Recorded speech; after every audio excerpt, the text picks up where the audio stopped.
This video is going to be different from the videos I usually make. So one of the events I speed solve is the face turning octahedron, or FTO, and Diansheng recently is making a magnetic face turning FTO that is supposedly good for speed solving, and I was sent a test batch, which I believe this is.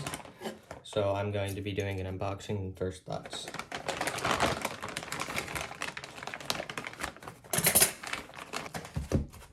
Okay, my first thoughts is I love the box. This is adorable. It's a bit damaged, but I'll probably be saving this.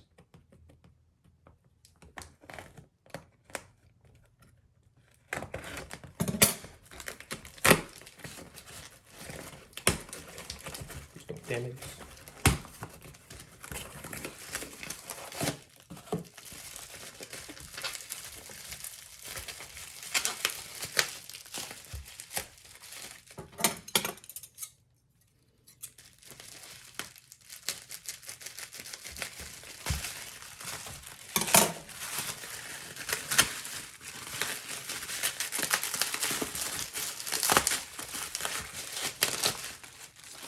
And here it is, the Diansheng FTO. So this box is actually really small. This is one of my FTOs, the RexTO. For comparison, you can see that this puzzle will probably be smaller, if not very smaller.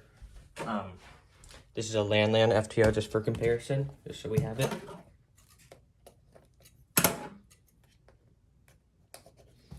So this is a different color scheme than my main FTO, so I might have to learn a new color scheme if we cannot find a way to change the center caps to a different color. Sorry, this packaging is a bit hard to open.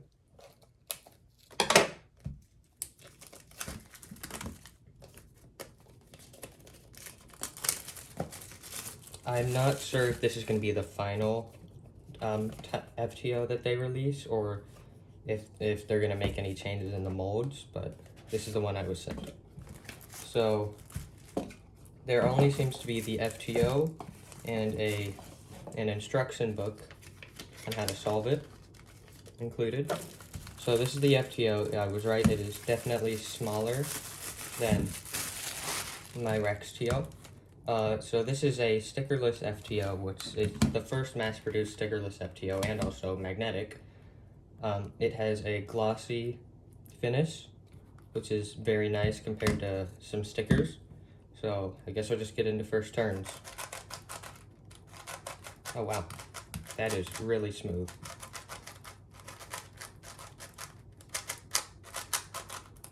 So the magnets are pretty strong, which is very nice. It's very fluid and smooth. Yeah, I really like this so far. The small size is super nice.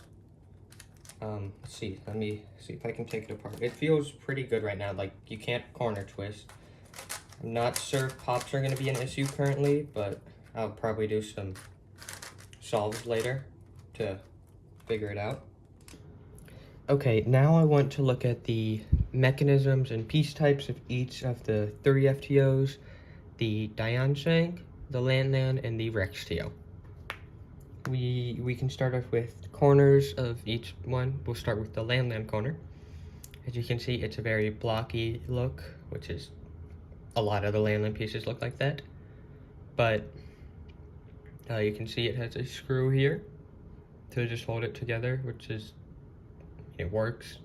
You can also see I've modded it to make it perform better. It's just a mediocre one. You can see this is the RexTO one. It has magnets inside and ball bearings on the outside, just because the normal T Rex Cube had each of those. Well, it didn't have magnets, I added the magnets. You can also see a screw down here as well. It looks pretty similar to the Landland, just a bit more modern, I'd say. Then here's the Diansheng. You can see it's different than both of the others. I'll just use a RexTO one for comparison. It is more slanted here and angular instead of, I guess, spherical. You can also see the honeycomb hexagonal patterns on the pieces of the Diansheng. It also has a blue magnet capsule on the corners, and it has purple on the triangles. So speaking of which, we'll just get into triangles. This is the Diansheng triangle. You can see it's kind of pointy here. I might think of Florian modding that, but I'm not sure yet. It looks pretty normal. This is a Landland one for comparison. It is very blocky as all the Landland pieces look. It's different than all the others. Landland is kind of the outlier of this, but it's most similar. The Diansheng triangle is most similar to the Rex TO triangle. You can see both have a torpedo like this in kind of the same shape, but they are slightly different. And then the edges. So this is just a Landland edge, very blocky. I've modded it and stuff. It's not good still. And here is a Rex TO edge. You can see the base puzzle and the 3D printed cap that I glued on. You can see the large foot here, which is important, and we'll get back to that. Here, the Diansheng one, you can see it is very similar to the Rex TO one. They both have very similar shapes. The main difference is the foot here. You can see that the Rex TO one is very large, which is important and reduces pops with the puzzle. Sorry, it won't focus. And then the Diansheng one is very small, which is a major problem. So with FTO mechanisms, it uses a cell mech, which means that some pieces are hooked into the core. For an FTO, it would be the edges, you can see here.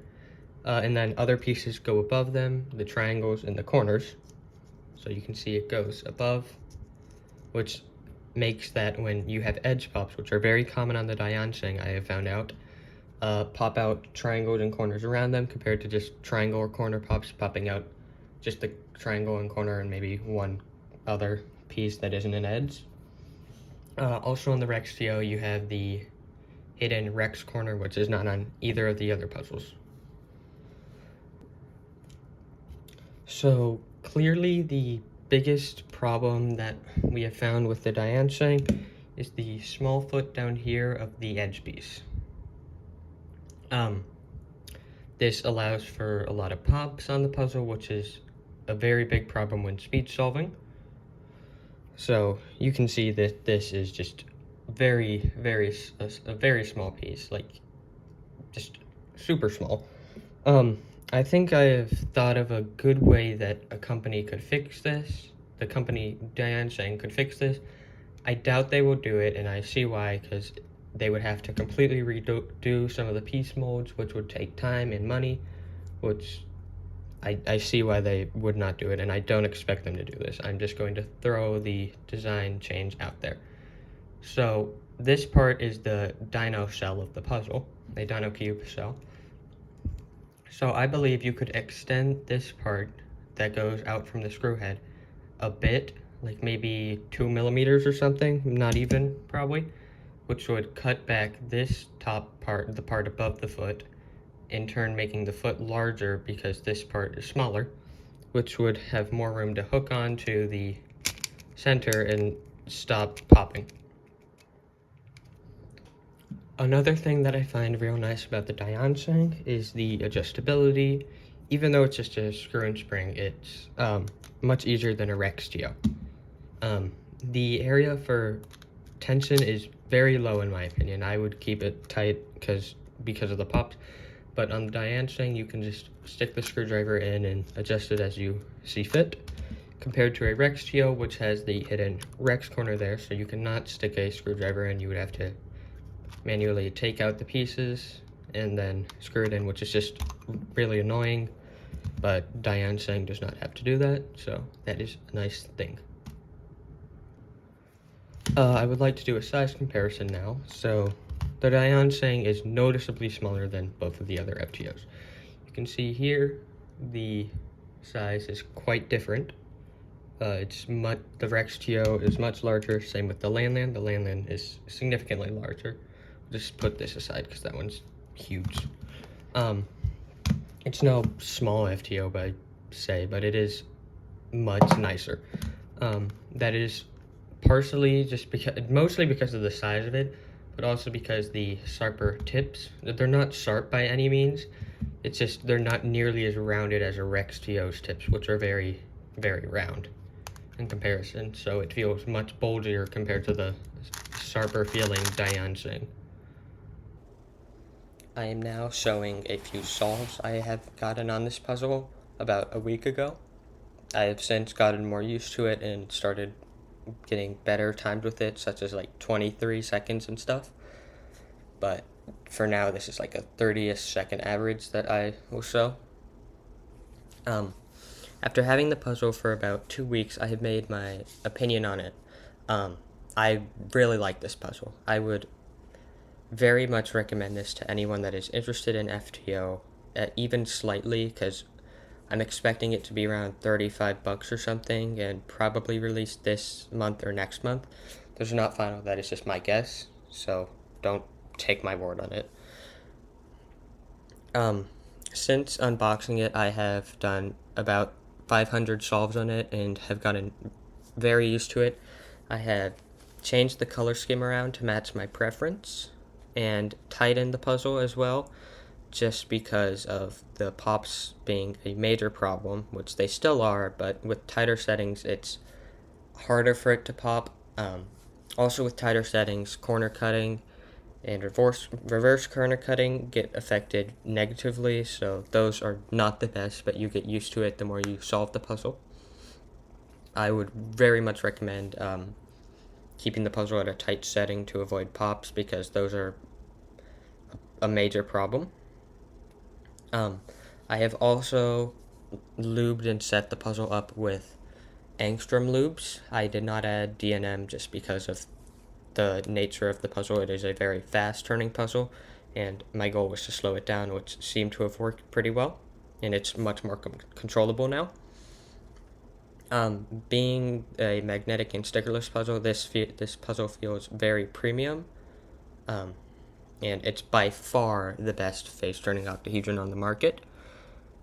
And I would very much recommend this puzzle to anyone that is somewhat interested in FTO or non-WCA events, because it is a very fun solve, a nice puzzle, and probably will be for a relatively cheap price. So that's really it. So thank you for watching, and a big thanks to Diansheng for sending me the prototype version of this puzzle early.